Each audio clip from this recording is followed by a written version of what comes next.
생명이 되신 주,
사랑하는 형제자매 여러분, 예배는 우리 입술의 모든 말과 내 마음의 묵상까지도 주님 앞에 드려질 수 있도록 우리에게 주신 생명을 따라 살아가는 것입니다.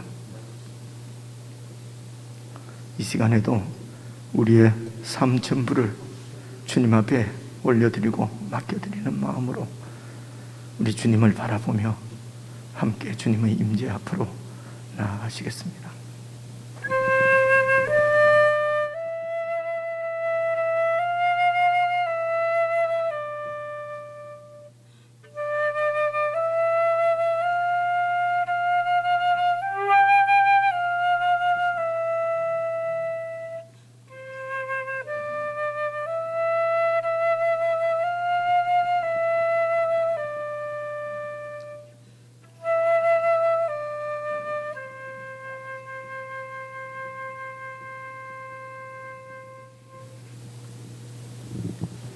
전능하사 천지를 만드신 하나님 아버지를 내가 믿사오며 그 외아들 우리 주 예수 그리스도를 믿사오니 이는 성령으로 잉태하사 동정녀 마리아에게 나시고 본디오 빌라도에게 고난을 받으사 십자가에 못 박혀 죽으시고 장사한 지 사흘 만에 죽은 자 가운데서 다시 살아나시며 하늘에 오르사 전능하신 하나님 우편에 앉아 계시다가 저리로서 산자와 죽은 자를 심판하러 오시리라.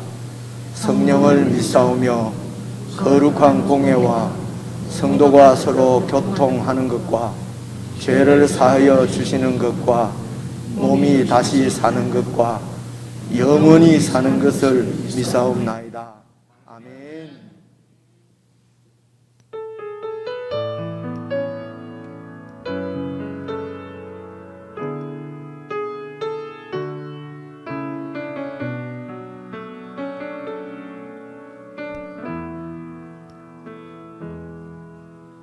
나의 안에 거하라. 나는 내 하나님이니 모든 환난 가운데 너를 지키는 자라. 두려워하지 말라. 내가 널 도와주리니 놀라지 말라. 내 손 잡아주리라. 내가 너를 지명하여 부른다니 너는 내 것이라. 내 것이라. 너의 하나님이라. 내가 너를 보배롭고 존귀하게 여기노라.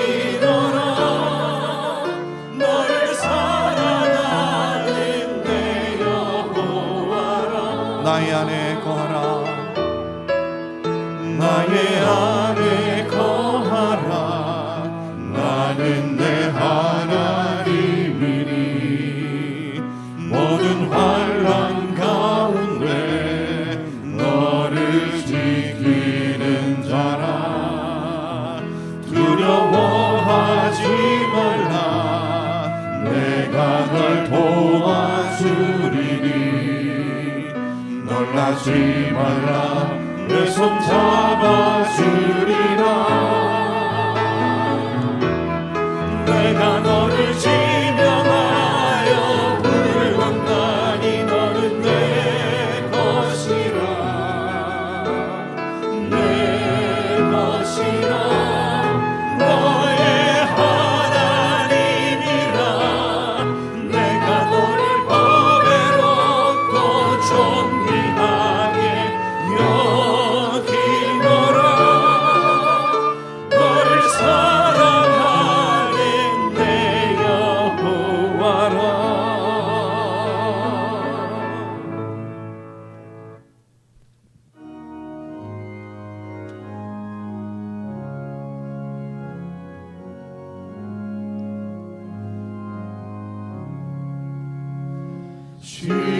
십자가 그늘 아래 나 쉬기 원하네.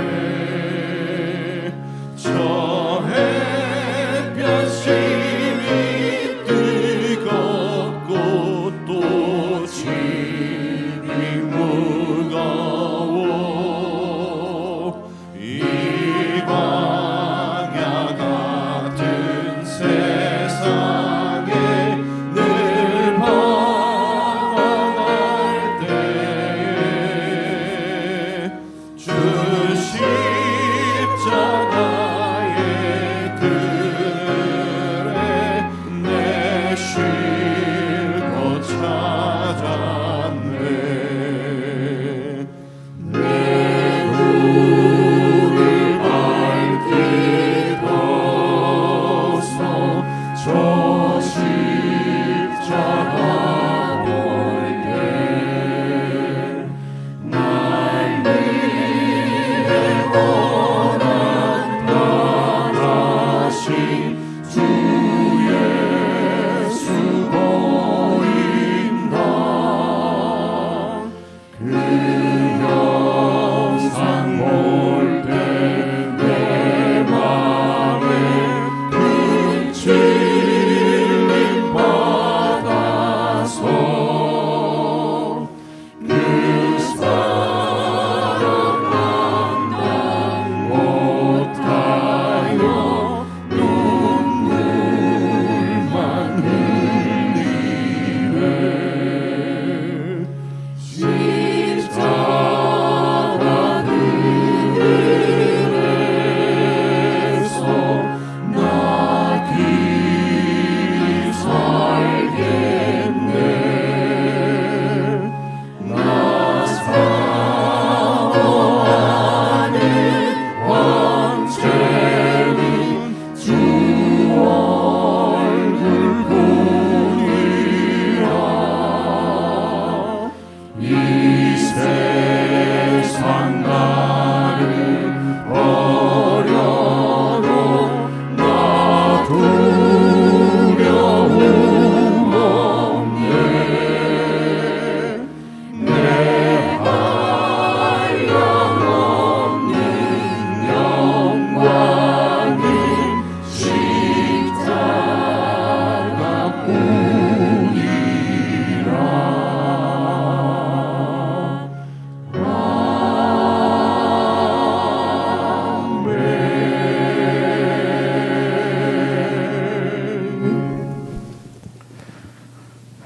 우리 마음을 합하여서 함께 기도를 드리십시다. 하나님께서 우리 한 사람 한 사람을 택하시고 부르시고 성령님 안에서 하나님의 기업으로 하나님의 자녀로 삼으셨습니다. 하나님께서 통치하시는 참으로 이상적이고 아름다운 하나님의 나라를 세우시려고 함이 분명합니다. 기도하실 때에 우리의 눈을 열어주셔서 영광스러운 주님의 나라를 보게 해 주십시오. 우리가 하나님의 사람으로 우리의 삶이 참으로 우리의 믿음대로 살아내지 못하는 연약함이 있을지라도 포기하지 말고 더 주님을 붙잡고 말씀의 통치를 받기를 했으며, 정말 주님께서 우리를 택하셨으므로 주님께서 하나님의 거룩하고 흠없는 자녀로 세우실 것을 믿고 주님을 더 의지하고 주님 십자가 안에 살아가는 저희들이 되게 해주십시오. 참으로 저희들을 통해서 하나님의 영광스러운 공동체, 하나님의 나라가 보여지게 해주십시오. 성령 하나님, 저희들 가운데 온전히 교통해 주십시오. 우리 합심해서 함께 기도하시겠습니다.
믿음과 삶을 살아내는 실력이 너무나 다른 내 모습을 볼 때에 이 모습도 주가 사랑하실까? 자신 없는 내 모습 그저 주님 앞에 있네. 나 같은 자도 사랑하여 주시고 한 번도 나를 떠나지 않으셨네. 아픔 속에 주를 잡게 여긴 날 꾸짖지 않으시고 내 손 잡아주시네. 오직 주님 안에 두려움 없네. 고난을 통해 날 만드심을 믿네. 주님만이 모든 것 되시네. 주의 강한 손 날 붙드시네. 오직 주님 안에 소망이네. 내 삶을 통해 영광 받으실 주님, 주님만이 내 모든 것 되시네. 주의 선하심 나 노래하네. 다시 한번 고백합니다. 믿음과 삶을 살아내는 실력 너무나 다른 내 모습을 볼 때에 너무나 다른 내 모습 오 주님, 이 모습도 주가 사랑하실까? 이 모습도 주가 사랑하실까?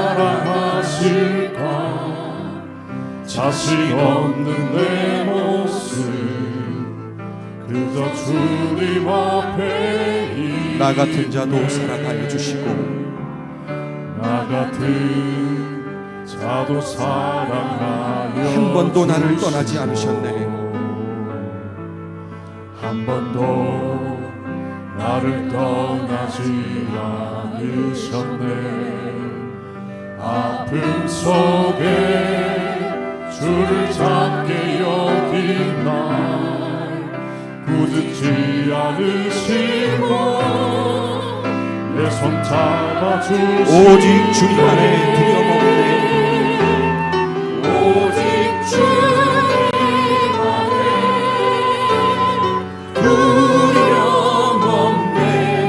고난을 통해 날 만드시는 믿네.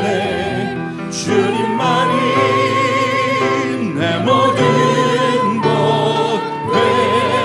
되시네. 주의 강한 손 날 붙드시네. 오직 주님 안에 오직 주님 안에 소망이 내 삶을 통해 영광 받으실 주님만이 내 모든 것 되시네. 주의 선하심 나 노래하네.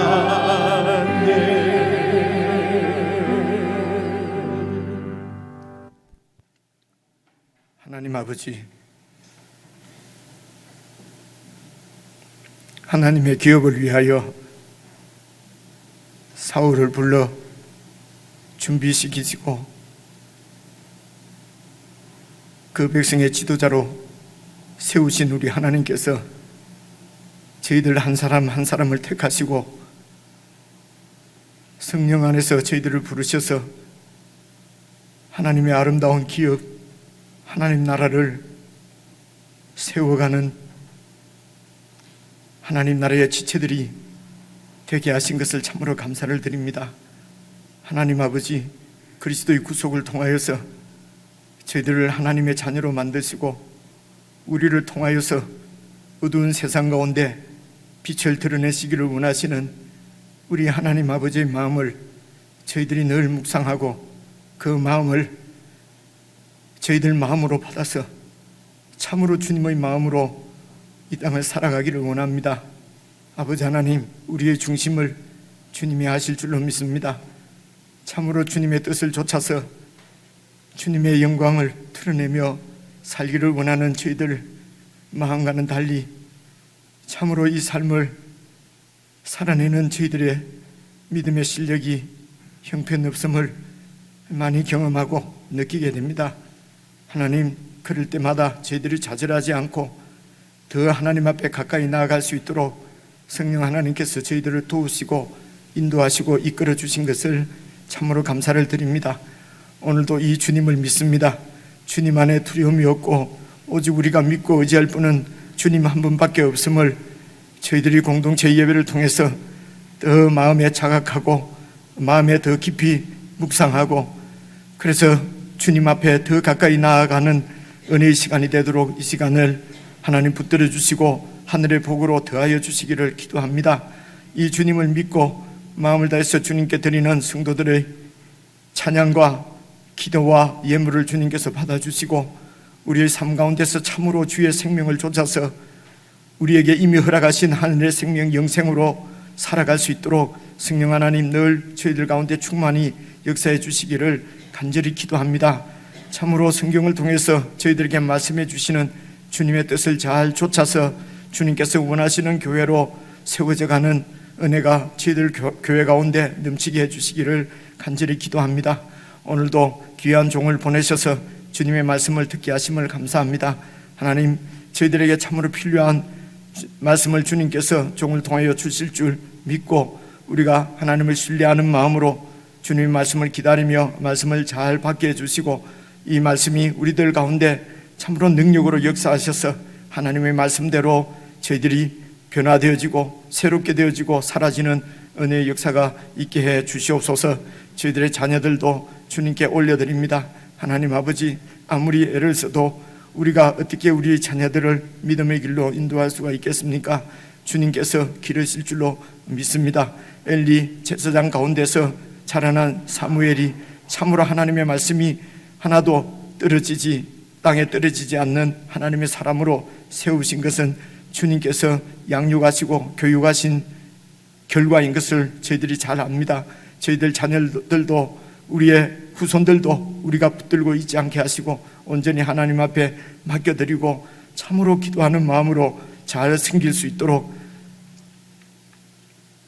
저희 어른들에게 부모들에게 은혜를 베풀어 주시기를 간절히 원하옵고 우리 주 예수 그리스도의 이름으로 기도드리옵나이다.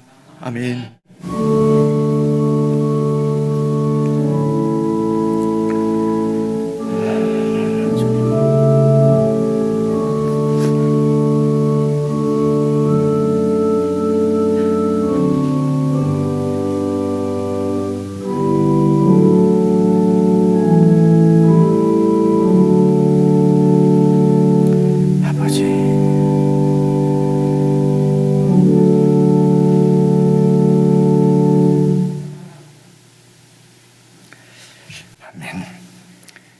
여러 번 말씀드립니다만은 이 세상에서 제일 진한 관계는 혈연 관계 아니겠습니까? 근데 혈연 관계보다도 사실은 더 진한 관계가 그리스도의 이 몸으로 연결된 저와 여러분의 관계, 우리들 관계라고 생각을 합니다. 왜냐하면 한 몸에 연결된 지체이기 때문에 그렇습니다. 이것은 무슨 이렇게 연구하는 것이 아니라 우리가 믿음으로 받아야 될 하나님의 뜻 아니겠습니까? 그래서 이런 시간을 통해서만이라도 이런 우리 하나된 지체의 관계를 확인하는 마음으로 우리 앞뒤 좌우로 인사 한번 나누시겠습니다. 사랑합니다. 축복합니다. 주님의 은혜가 풍성하기를 바랍니다.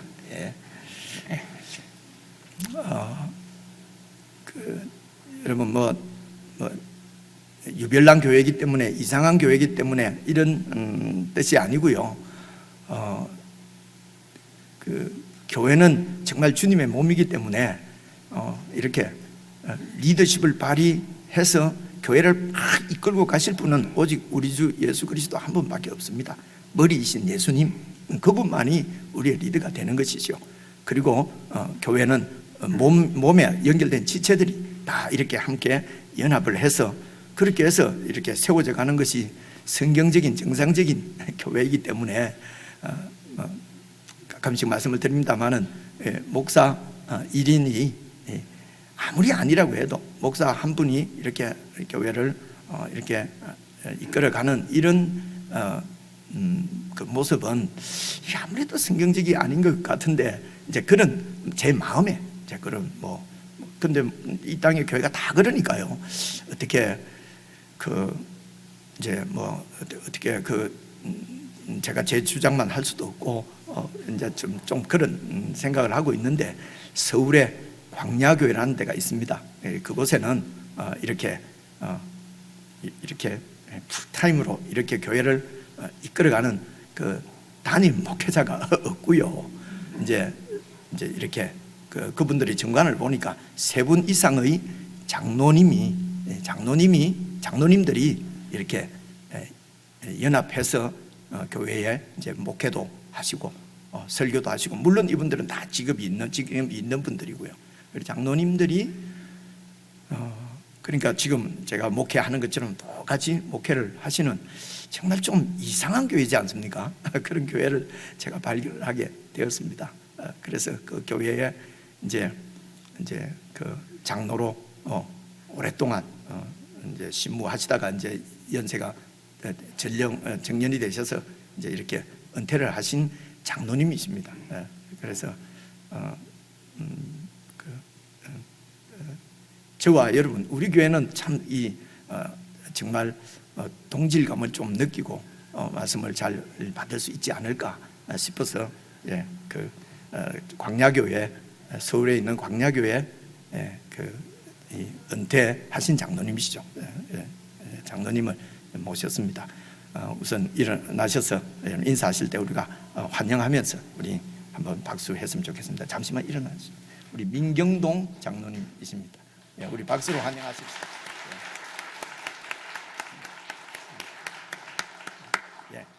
크게 그리스도 안에서 보면 또 우리의 지체이지 않겠습니까? 그래서 그리스도의 사랑으로 영접해 주시면 좋겠고요. 그리고 말씀드린 대로 이번 주 수요일 낮 예배, 오전 예배 마치고 여러분 자매님들 사랑방 순모임을 다시 재편성합니다. 정말 이 성도들의 성숙은 이런 성도들의 이런 소그룹 모임 가운데서 삶을 나누면서 성숙하는 것이 분명합니다. 그래서 이 모임을 다시 좀 활성화되기를 바라는 마음으로 다시 이렇게 조정을 하는 것이기 때문에 여러분 기도해 주시고 또 수요일 예배 때에 해당되시는 분들은 꼭 빠지지 말고 다 참석을 해 주시길 바랍니다. 이번 주 토요일입니다. 이번 주 토요일 5월 28일 12시 50분입니다. 50분에 우리 원세은 형제 그리고 강수미 자매님 장남입니다. 원순종 군이 창원에 있는 웨딩의 전당에서 결혼합니다. 기억해 주시고 축복해 주시기를 바랍니다. 장로님 나오셔서 하나님 말씀 읽으시고 설교해 주시겠습니다.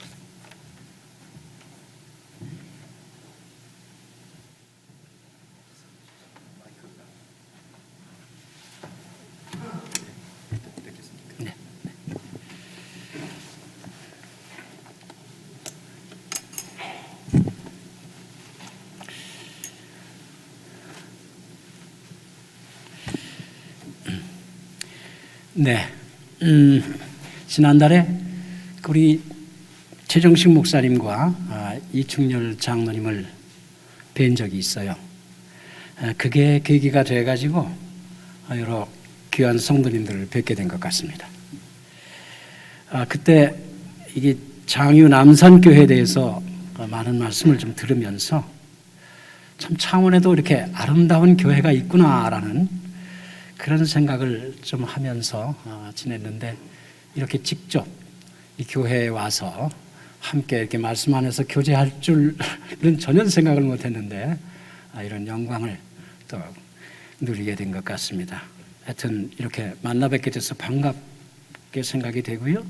또 저에게는 이런 기회를 통해서 또 목사님과 또 장로님들 여러 성도님들이 저를 이렇게 받아주시고 또 초대해 주신 여러분들께 감사의 마음을 먼저 전합니다. 이 오늘 본문 말씀이 누가복음 본문이 나오나요 지금? 네, 네. 본문 말씀이 누가복음 8장 4절부터 21절을 보게 될 텐데요. 우리 성경을 좀 펴놓으시고.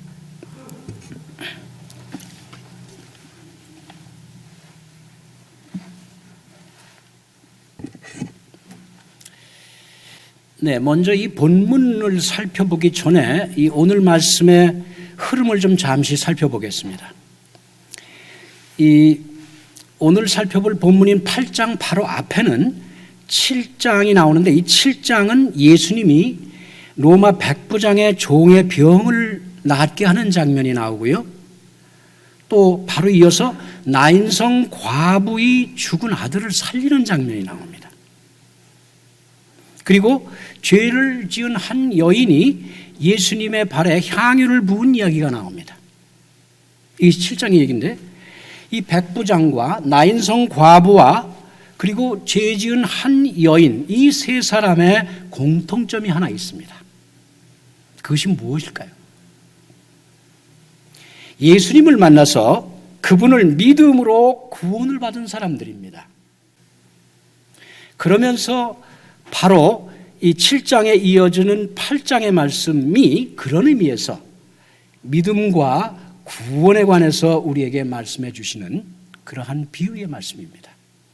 그런 맥락에서 오늘 말씀을 함께 좀 보면 좋겠습니다. 이 시간 그래서 우리 함께 살펴볼 이 8장은 7장에서 본 믿음의 사람들과 같이 예수님이 우리에게 복음을 전하시고 또 가르치실 때에 믿음으로 반응하려면은 그분의 말씀을 어떻게 들어야 하는지 자세하게 말씀해 주시는 그런 말씀입니다. 우리가 로마서 10장에 보면은 그 믿음은 들음에서 나며 들음은 그리스도의 말씀에서 비롯된다 이렇게 얘기합니다. 들음입니다. 예수님은 구약에서 하나님이 우리에게 보내주시기로 약속하신 대로 이 땅에 오신 메시아요 하나님의 아들이요 우리의 왕이십니다. 그래서 예수님 자신이 복음이십니다. 이 복음서에서 보는 예수님의 생애 전체가 복음입니다. 그래서 예수님이 누구신가를 성경을 통해서 잘 알고 그분을 나의 주인으로 왕으로 받아들이는 것을 믿음이라고 합니다. 이미 이 복음을 믿고 듣고 믿음으로 받아들인 우리들이지만은 오늘 주시는 이 말씀을 통해서 우리 각자의 믿음의 현주소를 다시 한번 점검하시는 그런 시간이 되시기를 바랍니다. 이 하나님의 말씀을 듣는 자세, 다시 말하면은 하나님의 말씀을 묵상하면서 들은 말씀에 대해서 반응하고 순종하며 살아가는 것이 우리의 자세일진데 우리의 자세를 다시 한번 새롭게 가다듬는 그런 시간이 되었으면 좋겠습니다. 자, 오늘 본문의 말씀을 좀 보겠습니다. 8장 4절입니다. 각 동네 사람들이 예수께로 나와 큰 무리를 이루니 예수께서 비유로 말씀하시되 씨를 뿌리는 자가 그 씨를 뿌리러 나가서 뿌릴새 더러는 길가에 떨어짐에 밟히며 공중의 새들이 먹어버렸고 더러는 바위 위에 떨어짐에 싹이 났다가 습기가 없으므로 말랐고 더러는 가시떨기 속에 떨어짐에 가시가 함께 자라서 기운을 막았고 더러는 좋은 땅에 떨어짐에 나서 100배의 결실을 하였느니라. 이 말씀을 하시고 외치시되 들을 귀 있는 자들은 들을지어다. 하나님의 말씀을 듣는 사람들의 다양한 반응에 대해서 말씀하고 있습니다. 잘 아시는 대로 이 말씀은 씨를 뿌리는 자의 비유에 관한 말씀이죠. 이 앞에서 믿음은 하나님의 말씀을 들음에서 비롯된다고 했는데 이 비유의 말씀은 말씀을 듣는 사람의 다양한 모습에 대해서 가르쳐주고 있는 것이에요. 하나님의 말씀이 전해질 때 전혀 반응을 보이지 않는 사람에서부터 이를 듣고 받아들임으로 삶이 변화되는 사람까지 반응이 다양하게 드러난다는 것이에요. 4절에 보니까 이제 예수님은 제자들만이 아니고 예수님께 나오는 무리들에게 공개적으로 가르치십니다. 지금으로 말하면 우리들에게 지금 말씀을 하고 계시는 거예요. 그래서 5절에 보니까 길가에 떨어진 씨는 밟히고 새들이 와서 먹어버린다 이렇게 얘기합니다. 그리고 6절에 돌밭에 떨어진 씨는 싹이 났다가 물기가 없어서 말라버린다고 말씀하세요. 다음에는 가시덤불에 떨어진 씨는 가시가 자라서 그 기운을 막았다고 말씀합니다. 마지막으로 8절 상반절을 보면은 좋은 땅에 떨어진 씨는 자라서 100배의 열매를 맺는다고 합니다. 이 네 가지의 종류의 반응을 우리에게 말씀하고 있어요. 이 비유의 의미에서는 특별히 11절 뒤에 11절에서 예수님이 자세하게 설명해 주십니다. 그래서 뒤에서 좀 더 내용은 살펴보기로 하고요. 우선 이 비유의 초점은 씨가 뿌려지는 다양한 종류의 땅과 그 땅에 뿌려진 씨의 결말을 보여주는 것입니다. 그러면서 8절 하반절에 보니까 이 말씀을 외치시되 들을 귀 있는 자들은 들으라 이렇게 얘기합니다.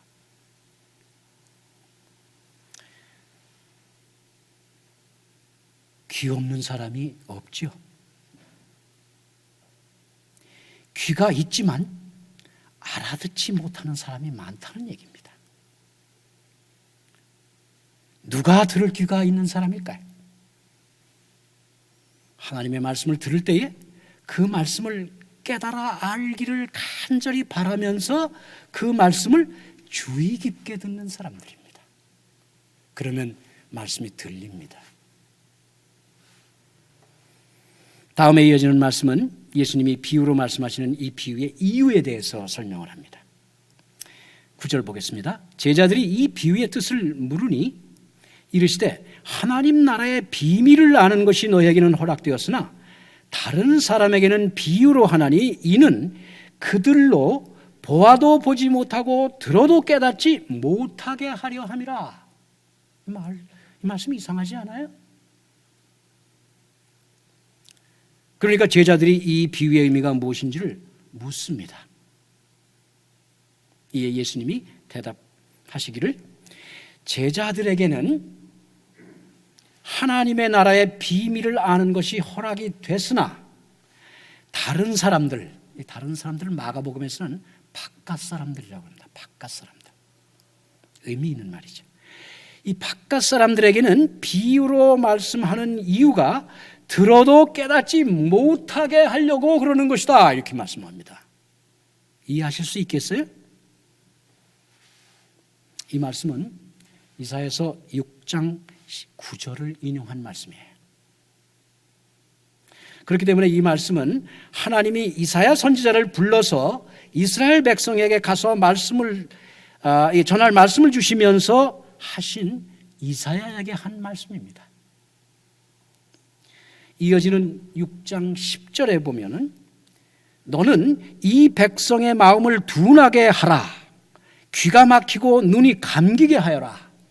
그들이 보고 듣고 깨달았다가는 내게로 돌이켜서 고침을 받게 될까 걱정이다 라고 말씀합니다. 이사야 선지자의 미션입니다. 알아듣지 못하게 하라는 거죠. 이 말씀을 이해하기 위해서는 하나님이 이사야를 부르실 때의 시대적인 배경을 알아볼 필요가 있습니다. 그렇지 않으면 이 말씀이 이해가 안 되는 거예요. 당시에 이스라엘 백성이 형식적으로는 제사를, 오늘날로 보면 예배입니다. 예배를 열심히 드렸어요.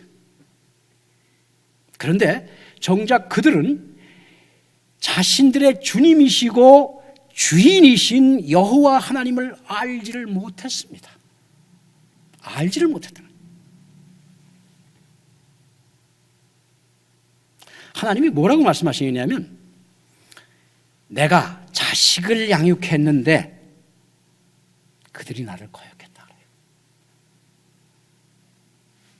소는 그 임자를 아는데 나귀도 주인이 자기를 어떻게 먹여서 키우는지 양육하는지를 아는데 내 백성인 이스라엘은 여호와를 알지 못한다 이렇게 얘기합니다. 이사야서 1장 첫머리에서 말씀을 그렇게 시작을 하십니다. 겉으로는 하나님을 섬기는 것 같지만 제사, 너무나 많은 제사를 드렸어요. 그러나 실제로는 주님을 떠나서 우상을 섬기는, 오늘날로 얘기하면 하나님을 떠나서 세상에 있는 것들을 사랑하는, 세상에 있는 것들을 의지하고 섬기고 사랑하고 사는 우상 숭배가 극에 달했다는 것입니다. 그래서 하나님은 이제 제발 재물을 나에게 가져오지 말라고 합니다. 헌금하지 말라는 얘기예요. 예배 드리러 오지 말라고 합니다. 마음에도 없는 형식적인 제사 예배 싫다고 하십니다. 이제는 신물이 나서 오히려 제사를 드리는 너희들이 내게는 짐이다 이렇게 말씀하십니다. 부담스럽다. 하나님은 이렇게 우상을 숭배하면서 변심해서 하나님을 떠나감으로 하나님의 말씀을 듣기를 거부하는 이스라엘 유다 백성을 멸망시킬 계획을 가지고 계셨습니다. 바벨론 포로로 잡혀가도록 작정하셨어요. 이사야와 에레미야에게 계속해서 끊임없이 너희들은 포로로 가서 당금질을 하고 돌아올 사람들이다. 이렇게 계속해서 선전을 통해서 150년 동안 메시지를 전합니다. 그래서 하나님이 이사야 선지자를 부르셔서 너는 가서 절대로 이 백성이 눈으로 보고 귀로 듣고 마음으로 깨달아 돌아오게 되면 안 된다라고 명령하신 것입니다. 그러니까 이사야서 6장 10절의 말씀은 하나님께서 이사야에게 나는 이 백성을 심판하기로 확정했으니까 너는 가서 절대로 사람들이 회개하고 돌아오게 하면 안 된다라고 말씀하신 것입니다. 바벨론 포로를 거쳐서 내가 새 사람을 만들겠다는 작정을 하신 거예요. 그렇기 때문에 가야 되는 거예요. 그래서 이사야가 어리둥절해서 이렇게 질문합니다. 이사야 6장에 보면은 하나님 그러면 언제까지입니까? 시간이 지나면 다시 구원하실 겁니까? 이렇게 물어요. 이 하나님은 아니다. 내 백성들을 포로로 잡혀가게 하고 그들이 살던 이 땅이 황폐하게 될 때까지 그렇게 할 것이다. 그리고서 이사야서 6장 끝에 가면은 이런 말씀을 하세요. 이 백성의 10분의 1이 아직 남아있을지라도 이것도 황폐하게 될 것이나 나무가 배임을 당해도 그 그루터기는 남아있는 것 같이 거룩한 그루터기를 내가 남겨서 새로 시작하겠다 이렇게 얘기합니다. 이사야서 6장의 말씀입니다.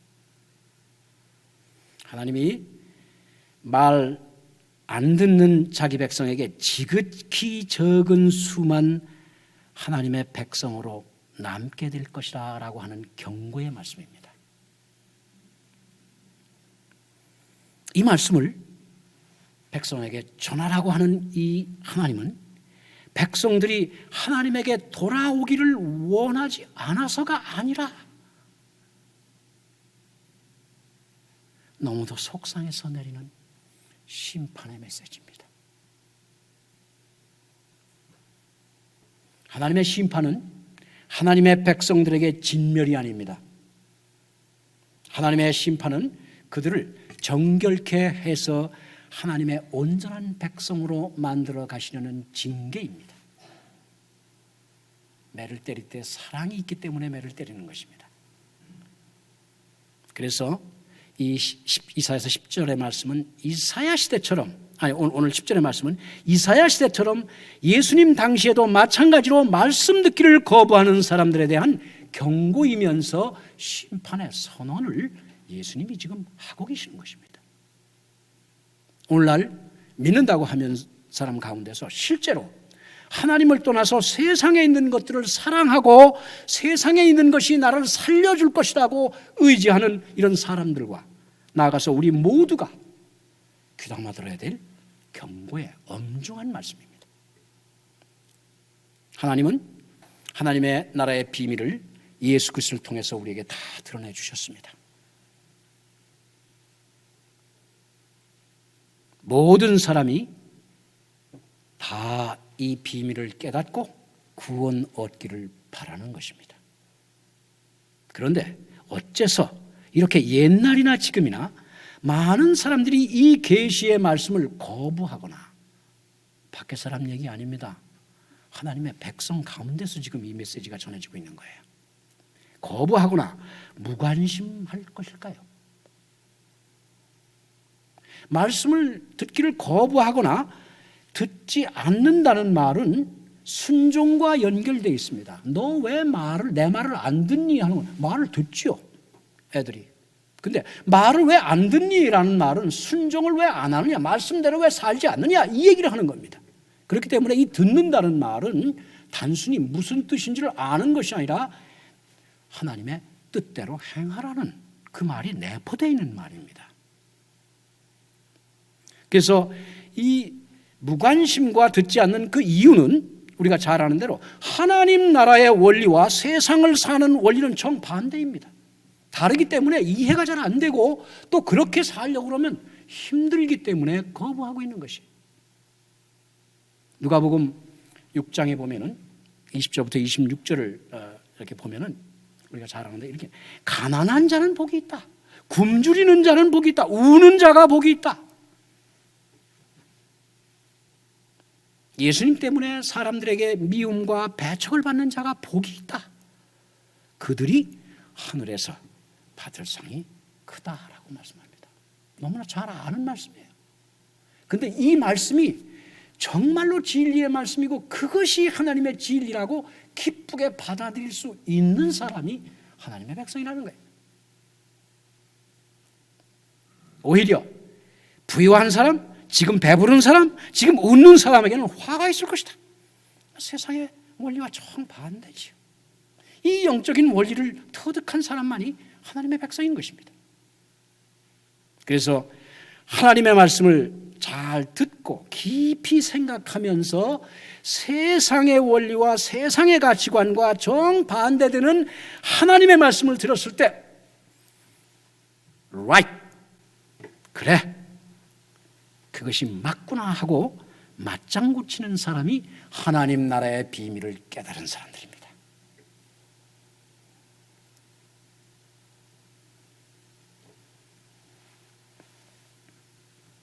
잠시 우리의 모습을 좀 돌아보죠. 세상에서 사람들에게 아무런 이유 없이 까닭 없이 미움을 받거나 따돌림을 당할 때 여러분들은 어떻게 생각하세요? 맞아. 내가 하나님의 말씀대로 잘 따라 사니까 사람들이 이렇게 이유 없이 나를 미워하는구나. 왕따를 시키는구나. 자꾸 기뻐할 수 있어야 됩니다. 저도 그렇지만 머리로는 그렇게 하는 것이 옳다고 다 이해하실 거예요. 동의하실 겁니다. 그렇지만 실제로 이런 삶을 살아내기에는 정말로 어려운 말씀입니다. 여기는 뭐가 있어요? 우리 안에 자존심이 있고 우리 안에 내가 살아있기 때문에, 그래서 늘 십자가, 자기 부인, 이 교회가 정말로 처음부터 시작할 때부터 그렇게 한 것으로 저는 이해하고 있습니다. 십자가 없이 자기 자존심을 내려놓지 않고는 그렇게 살 수가 없는 거예요. 그래서 이를 위해서는 우리가 삶의 현장에서 이런 상황을 자주 경험함으로써 우리의 믿음의 내공이 좀 점점 더 단단해져 가면서 그런 경험을 쌓아가야 됩니다. 이것이 믿음의 훈련입니다. 그래서 이것이 바로 인내가 필요한 믿음의 훈련입니다. 자, 다음 말씀 좀 이어서 보겠습니다. 11절부터 보겠습니다. 이 비유는 이러하니, 이제 설명을 합니다. 이 비유에 대해서. 하나님의 씨는 하나님의 말씀이요, 길가에 있다는 것은 말씀을 들은 자니 이에 마귀가 가서 그들을 믿어 구원을 얻지 못하게 하려고, 구원이라는 얘기가 나옵니다. 구원을 얻지 못하게 하려고 말씀을 그 마음에서 빼앗긴 것이요. 말씀이 떨어졌어요. 우리 안에 하나님의 비밀이 떨어졌어요. 그런데 마귀가 낚아채간다는 얘기예요. 길가에. 바위 위에 있다는 것은 말씀을 들을 때 기쁨으로 받아요. 얼마나 좋은 말씀입니까? 기쁘지요. 그러나 뿌리가 내리지 않는 바위 안에 떨어진 씨는 조금 믿다가, 그래요. 믿다가, 믿음이 없는 게 아닙니다. 믿다가 시련을 당할 때 배반을 한다는 것이죠. 이게 바위예요. 가시떨기에 떨어졌다는 말씀은 그 말씀을 들은 자이나 지내는 중에 이 생의 염려, 이 세상 살아갈 때의 염려가 가득하고 재물과 향락의 기운이 막혀서 온전히 자라지 못해서 결실을 맺지 못한다는 얘기예요. 네 번째 땅은 좋은 땅에 떨어졌는데 착한 마음으로, 이 착하다는 말은 도덕적으로 착하다는 말이 아닙니다. 하나님을 순하게 받아들이는 사람을 착하다고 그래요. 좋은 마음으로 말씀을 듣고지요. 그 다음에 단어가 뭐예요? 지켜서, 이런 뜻이에요. 지켜서. 이 지킨다는 말은 원어에는 꽉 붙든다는 말입니다. 꽉 붙드는 거예요.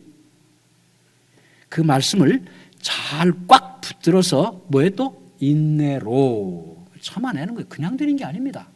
인내로 결실하는 자다 이렇게. 그래서 11절에 이 씨 뿌리는 자는 분명히 씨는 하나님의 말씀이라고 그랬어요.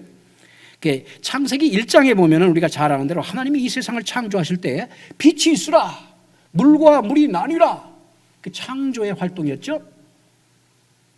말씀으로 창조가 됐어요. 빛이 있으라, 빛이 실제 존재한 것이죠. 그렇기 때문에 이 말씀은 능력입니다. 창조의 능력이 말씀이 있어요. 그래서 말씀이 들어가면 그래서 사람이 변하는 것이 창조의 능력입니다. 새롭게 창조되는 것은 말씀을 통해서 창조가 됩니다. 말씀 없이는 새 사람이 될 수가 없어요. 그것을 하나님은 말씀은 진리이면서 지혜라고 그래요. 말씀을 듣지 않는 사람은 어리석은 사람이에요. 지혜예요. 이 말씀이 세상에 선포되고 전해질 때에 말씀을 듣는 사람이 이렇게 다양한 반응을 보이는데 하나씩 조금씩 더 살펴보겠습니다. 12절에 길가에 떨어진 씨 마귀가 빼앗아 간다고 그랬죠. 구원을 얻지 못하는 사람이라고 그랬어요. 이런 사람은 어떤 사람일까요? 말씀에 대해서 마음이 닫힌 사람입니다. 늘 묵상을 하거나 말씀을 설교를 듣거나 말씀을 공부할 때 마음이 열려 있어야 됩니다. 그래야 귀가 열리면서 들리는 것입니다. 깨달아지는 것입니다. 예컨대 자신감이 넘치는 사람, 자신을 신뢰하는 사람, 이런 사람들이 마음이 닫힌 사람들입니다. 말씀이 들어갈 틈이 없어요. 때로는 말씀을 전하는 사람 때문에 말씀이 닫히는 경우가 있어요. 마음이 닫히는 경우가 있어요. 예컨대 저와 같은 사람이 말씀을 전하는데 잘못 전하거나 아니면 제가 인격적으로 교우들에게 듣는 사람에게 신뢰를 받지 못할 때 마음이 닫힙니다. 저 같은 사람이 특별히 조심해야 될 부분입니다. 여러분들에게도 또 복음을 전할 때 똑같은 일이 일어나죠. 그런데 한편으로는 말씀을 전하는 사람을 바라보지 않고 그 들려지는 진리의 말씀에 집중하면 말씀이 들립니다. 그렇기 때문에 전하는 사람에게 너무 이렇게 치중하지 않고 정말로 어떠한 상황에서라도 내 마음이 잘 열려서 그 말씀을 듣는 자세가 필요한 것입니다. 그 다음에 13절에 바위 위에 떨어진 씨 한번 보시죠.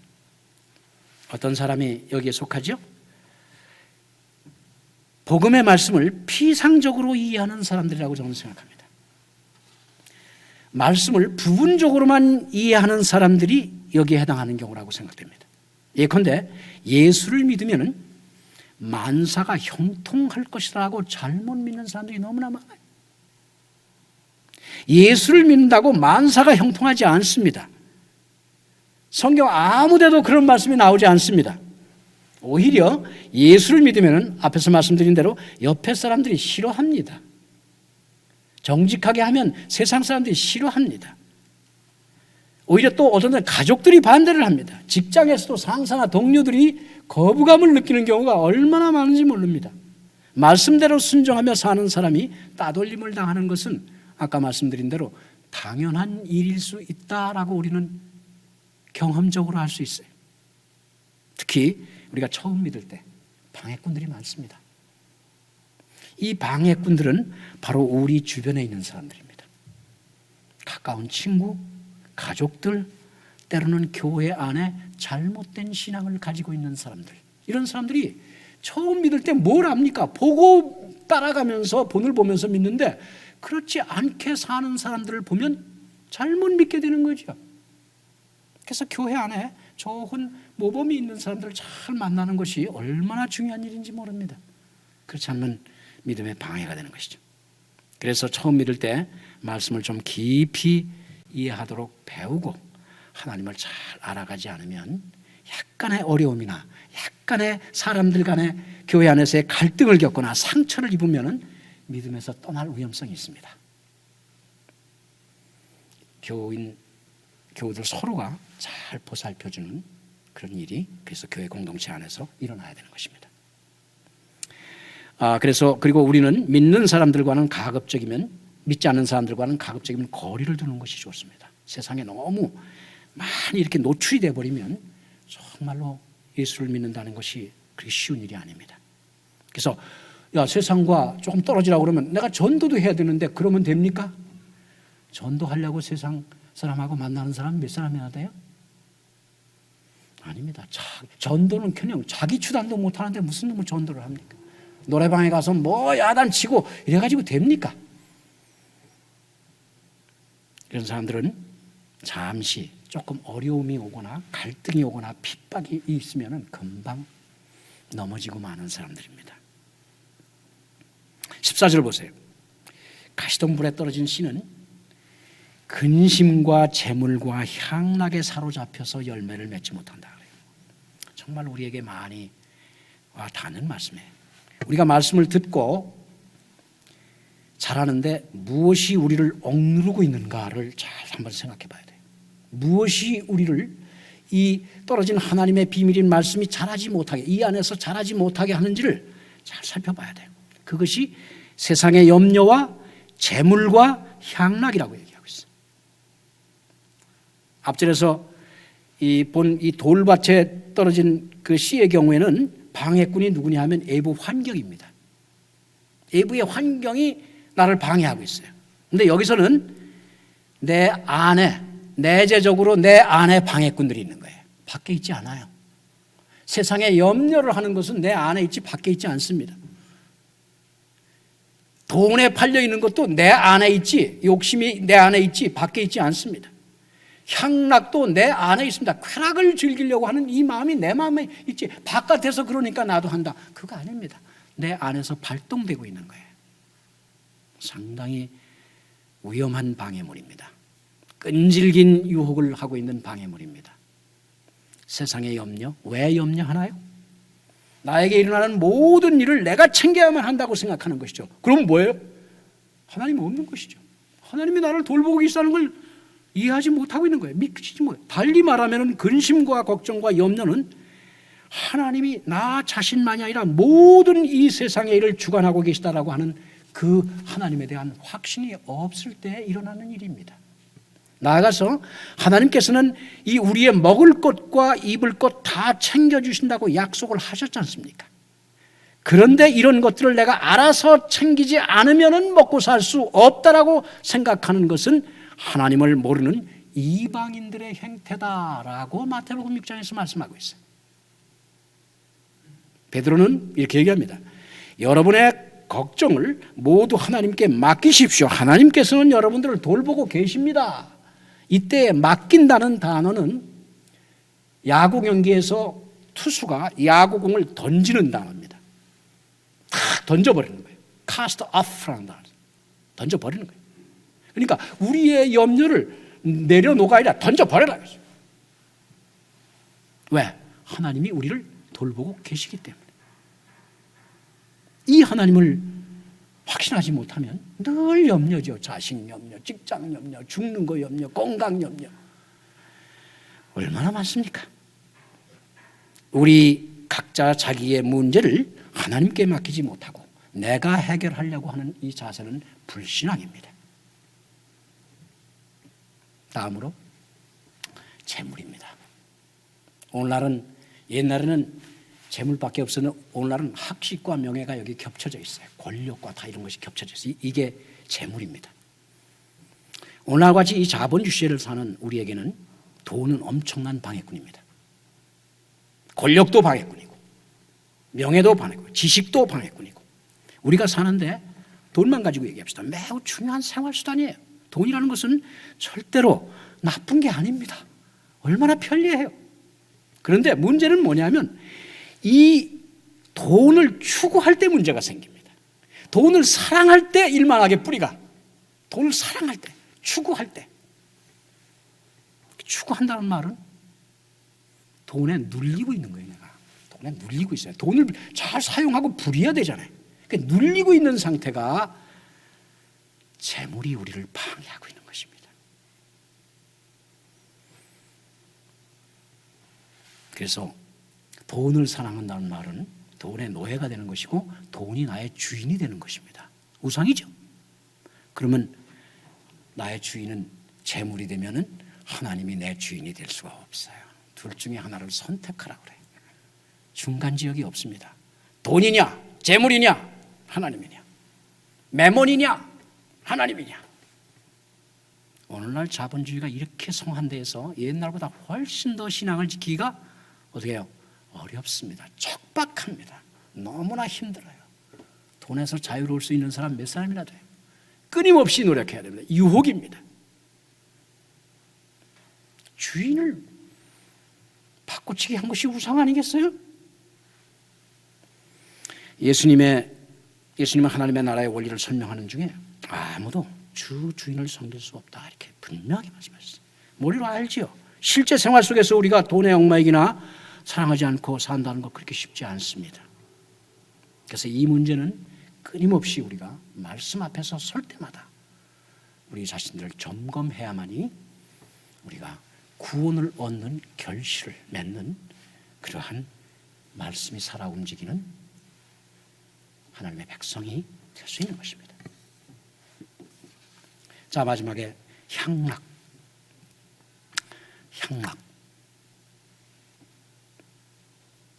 즐거움이죠. 여러분들이 잘 못 느끼실지 모르겠는데 돈보다도 오늘날은 이제 살만하기 때문에 향락이 엄청난 방해꾼입니다. 엔터테인먼트 산업이 얼마나 돈을 많이 버는지 몰라요. 다 쾌락에 빠져 있어요. 핸드폰 들으면 게임하고요, 스포츠에 열광하고요. 온 세계가 그렇습니다. 한국만이 아닙니다. 이 쾌락은 엄청난, 이 말초신경을 자극하는 이 쾌락은 엄청난 방해꾼입니다. 저는 월드컵을 볼 때마다 정말로 이 세상이 온통 들썩거리면서 이 쾌락에 말초신경에 골 하나 들어갔을 때 그냥 야단치는 이 쾌락에 함몰되어 있는 모습을 보면서 정말로 한탄합니다. 스포츠 너무 즐기는 거 좋지 않아요. 그냥 운동하세요.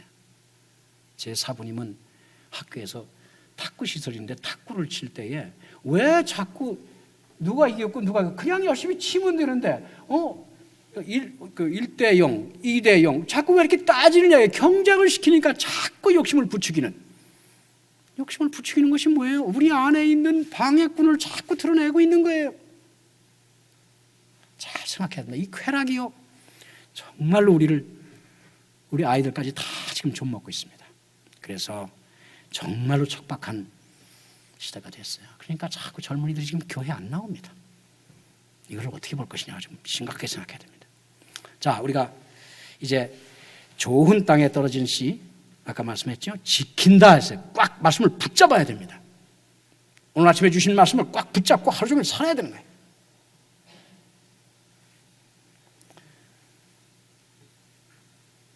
오늘 아침 주신 말씀이 오늘 목사님 댁에서 제가 먹었는데 아침에 묵상을 하는데 사무엘이 사울에게 기름을 붓는,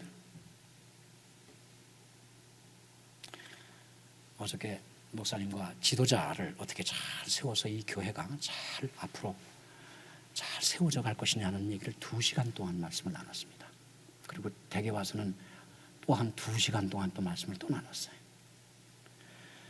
그랬는데 아침에 그런 말씀을 주시더라고요. 지도자를 기름 부어 세우는. 정확해요. 하나님은 정확합니다. 타이밍이 정확해요.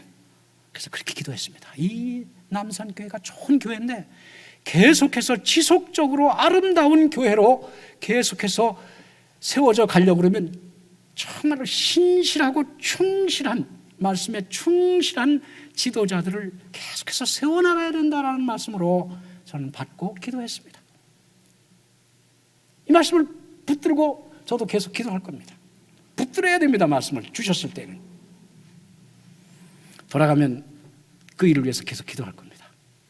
이것이 우리에게 말씀을 꽉 붙잡는 거예요. 그 다음에는 결실을 맺기 위해서는 인내하라고 그랬어요. 참는 겁니다. 참는 것은 믿음입니다. 이를 악물고 참는 것이 아니라 농부가 결실을 맺기 위해서는 땀을 흘릴 때 소망이 있습니다. 가을이 되면 추수할 소망이 있기 때문에 인내를 하는 거예요. 그러니까 우리의 인내는 끝이 있는 소망이 있는, 결실이 있는 것을 바라보면서 인내하는 거예요. 세상 사람들은 이를 악물고 인내를 하는데 뭐가 주어질지 모르고요. 그거 어떻게 참습니까? 그러나 우리는 참을 만한 충분한 이유가 있는 것이죠. 열매가 뭡니까? 우리에게 기다리고 있는 열매가 뭡니까? 하나님의 사람으로서 부활의 소망 가운데 죽어도 다시 사는 영원한 생명이 우리 안에 있고 이것이 온전한 하나님의 나라에 들어갈 것을 보면서 지금 걸어가고 있는 거 아닙니까? 이것이 우리에게 가장 큰 인내하게 하는 원동력입니다. 농부가 추수를 기다리듯이. 그러면 참아낼 수 있어요. 웬만하면 다 참아낼 수 있습니다. 그렇게 안 하니까 그렇지. 그래서 말씀을 잘 귀를 기울이면서 정말로 들은 말씀을 잘 끝까지 붙잡고 인내하는, 이것이 좋은 결실을 맺는, 하나님의 비밀을 깨닫고 좋은 결실이 뭐겠어요? 순종하는 하나님의 백성이 되는 것이, 이것이 열매입니다.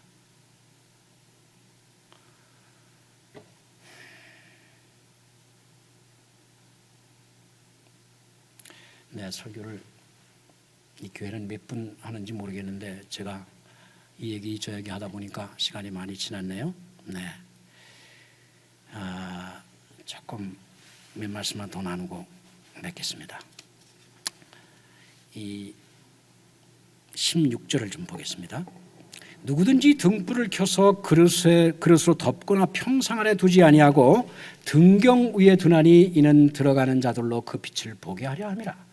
숨은 것이 장차 드러나지 않을 것이 없고 감추인 것이 장차 알려지고 나타나지 않을 것이 없느니라. 그러므로 너희가 어떻게 들을까 스스로 삼가라. 스스로 있는 자는 받겠고 누구든지 있는 자는 받겠고 없는 자는 그 있는 줄로 아는 것까지도 빼앗기리라 하시니라.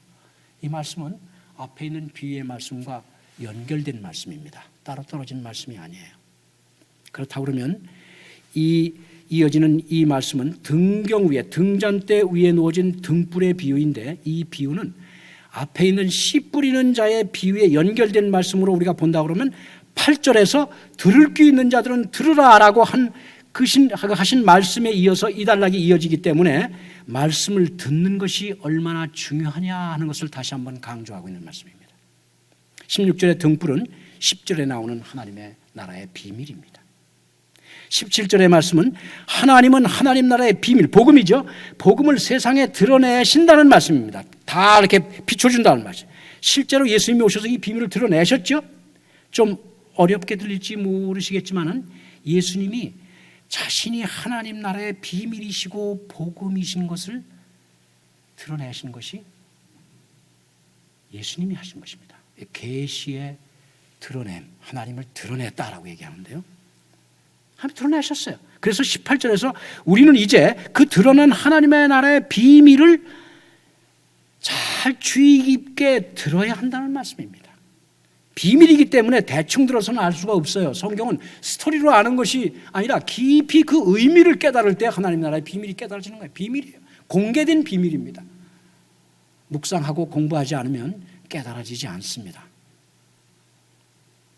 그래서 우리는 이 복음의 내용을 자세하게 살펴야 됩니다. 정독하고 설교를 잘 듣고요. 그 의미를 깨달을 뿐만 아니고 그 속에 담긴 하나님의 나라의 비밀을 꾸준히 알아가야 돼요. 그래서 말씀 묵상하는 일이 얼마나 중요한 것인지 저는 다시 한번 강조하고 싶습니다. 말씀 묵상과 성경 공부는 하나님의 사람들에게는 믿음을 견지함으로 마치 우리의 생명을 유지하는 호흡과 같습니다. 말씀 묵상과 성경을 자세히 보지 않는다는 것은, 믿음을 갖는다는 것은 불가능입니다. 그래서 18절에서 이렇게 얘기합니다. 하반절 보십시오. 마지막 절. 가진 사람은 더 받을 것이고 가지지 못한 사람은 가진 걸로 생각하는 건 마저 빼앗긴다고 그랬어요. 하나님의 이 비밀인 말씀을 주의 깊게 깨달아가는 사람은 점점 더 믿음이 자라서 하나님 나라의 비밀 안에서 엄청난 복을 누리고 기뻐하고 평안 가운데 사는데, 하나님 나라의 복음의 비밀을 거부하거나 관심이 별로 없거나 이러면은 복음을 깨달을 수가 없는데, 이 복음을 제대로 깨닫지 못하면, 그 맛을 모르면 정말로 내가 있다라고 있는 줄로 생각했던 것조차도 없어지고 마는 거예요. 이 말은 우리의 믿음은 정지 상태라는 게 있을 수 없습니다. 믿음은 정지 상태가 없어요. 계속 자라가거나 아니면 퇴보하거나, 정지 상태가 없어요. 공중에 나는 새가 계속 앞으로 전지해서 날아가기 위해서는 날개짓을 해야 됩니다. 이 날개짓을 멈추는 순간에 그 자리에 멈춰 있지 않습니다. 추락합니다. 이 원리가 하나님이 지금 말씀하시는 원리하고 똑같은 원리입니다. 그래서 여기에서 우리의 믿음을 견지하기 위해서는 끊임없이 하나님의 지혜와 이 비밀인 내용을 계속해서 배워가야 됩니다. 자, 말씀 정리합니다. 오늘 주제는 딱 한 가지입니다. 하나님의 비밀인 이 복음을 드러내주시는 이 말씀을 주의 깊게 날마다 듣고 깨달아서 그 말씀을 굳게 붙잡고 그 말씀대로 순종한 삶을 사는 것이 참 제자의 삶이고, 그것이 제자로서 끝나는 것이 아니라 영원한 생명을 누리게 하는 하나님의 백성이 되는 구원의 길이라는 말입니다. 구원에 관한 얘기를 하는 거예요. 내 생명에 관한 얘기를 하고, 죽고 사는 문제에 관한 얘기를 하고 있는 겁니다. 이 말씀은. 자, 그래서 마지막 질문 하나 드리면서 제 말씀 맺겠습니다. 나는 날마다 하나님의 말씀을 주의 깊게 살피면서 듣고 있습니까? 들은 말씀이 힘이 돼서 근심 걱정과 재물의 유혹과 세상에 있는 쾌락에 빠지지 않고 세상 사람들과는 다른 구별된 삶을 살아가고 계십니까? 노력하고 계십니까? 이 질문이 제가 마지막에 여러분들에게 드리고 싶은 질문이면서 제 말씀을 맺겠습니다. 자, 우리 잠시 오늘 들은 말씀을 한 30초간 각자 좀 묵상하고 제가 맺는 기도로 맺겠습니다.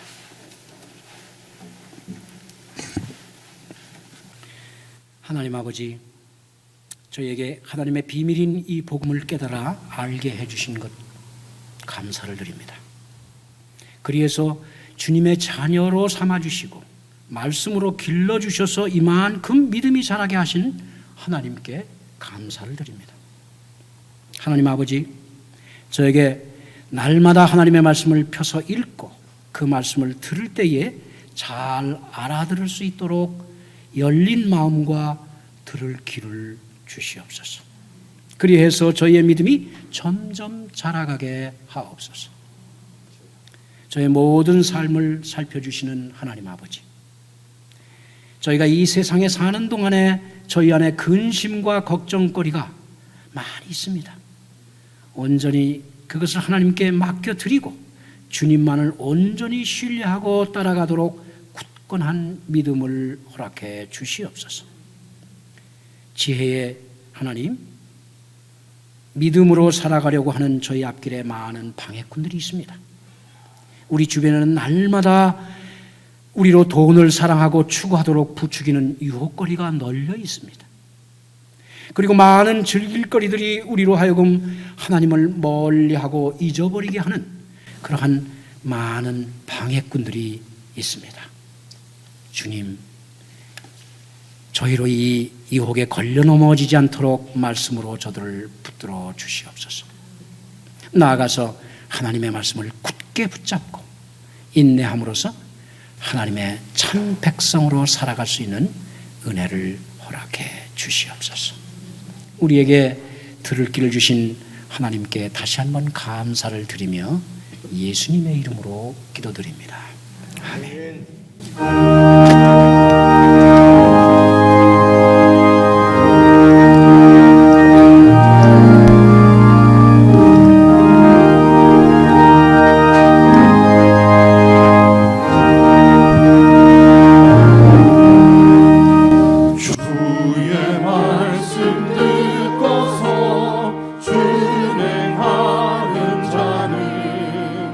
반석 위에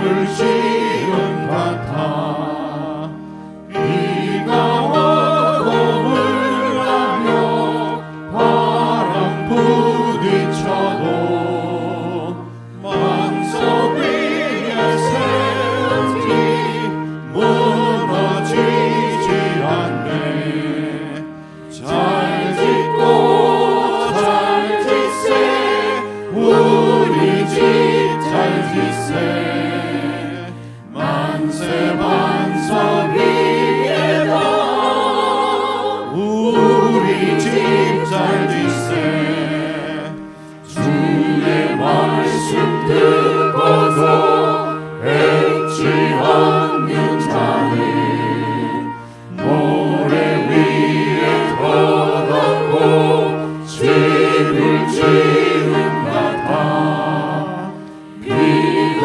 오고 흘러며 바람 부딪힐 때 모래 위에 세운 집 크게 무너지네 잘 짓고 잘 짓세 우리 집 잘 짓세 만세 반석 위에다 우리 집 잘 짓세 세상 모든 사람들 집을 짓는 자니 반석 위가 아니며 모래 위에 짓네 우리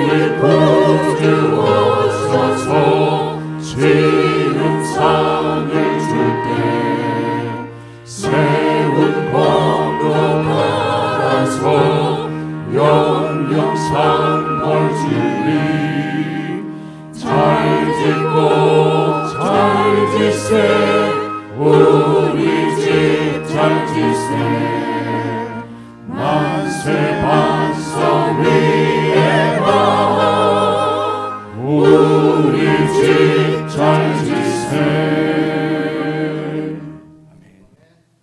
우리 주 예수 그리스도의 은혜와 하나님 우리 아버지의 극진하신 사랑과 성령님의 사귐이 착하고 좋은 마음으로 말씀을 받고 그 말씀을 꼭 붙잡고 인내하여 결실하기를 원하는 모든 주의 백성들에게 영원 무궁토록 함께 해주시기를 간절히 축원하옵나이다. 아멘.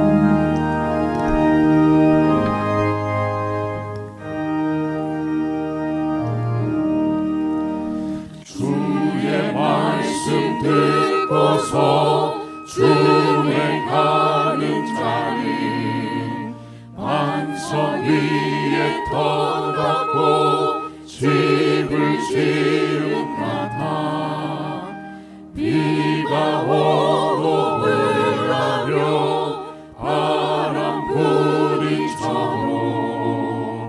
반석 위에 세운 집 무너지지 않네 잘 짓고 잘 짓세 우리 집 잘 짓세 만세 반석 위에다